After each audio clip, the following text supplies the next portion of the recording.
আবরার আবু সাইদ হাদি শেষ হয়নি আজাদি আমি কে তুমি কে হাদি হাদি আমি কে তুমি কে হাদি হাদি we want justice for Hadi we want justice for Hadi Abrar Abu Saeed শেষ হয়নি আজাদি আবরার আবু সাইদ হাদি শেষ হয়নি আজাদি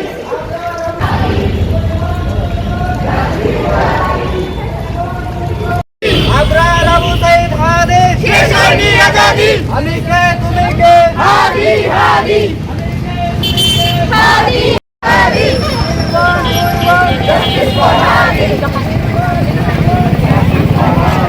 আজাদি আবরার আবু সাইদ হাদি শেষ হয়নি আজাদি নতুন এবং ফিরে আসা গ্রাহকদের জন্য নগদে চলছে ক্যাশব্যাক সহ প্রতিদিন হাজারো উপহার জেতার সুযোগ। হবে আশা আর ফেরা সারপ্রাইজ সেরা। হাদি হাদি justice for Hadi we want justice for Hadi আমি কে তুমি কে Hadi Hadi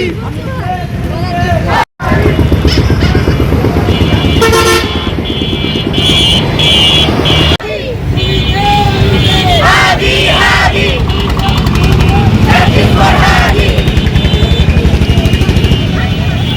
Delhi na Dhaka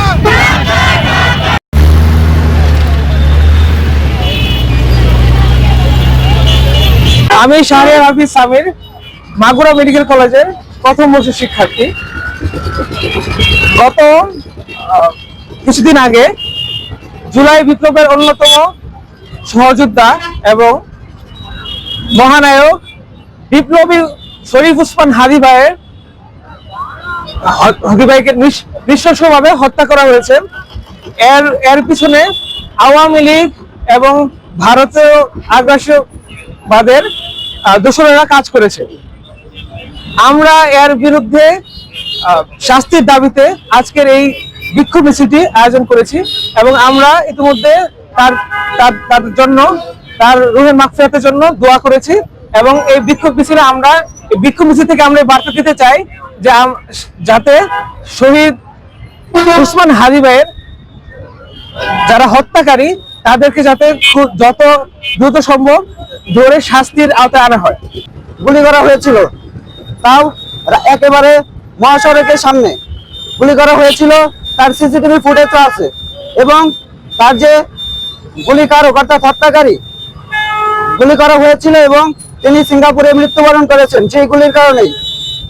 তার যে হত্যাকারী সেই হত্যাকারী এখন ভারতে লুকায়িত আছে, কিন্তু বাংলাদেশ মানে আমাদের সরকারের কাছে একটাই দাবি যে যত দ্রুত সম্ভব আমাদের হাদি ভাইয়ের হত্যাকারীকে আমরা যথাযোগ্য কঠোর শাস্তি দিয়েছিলেন, তার কণ্ঠ আজ নাই।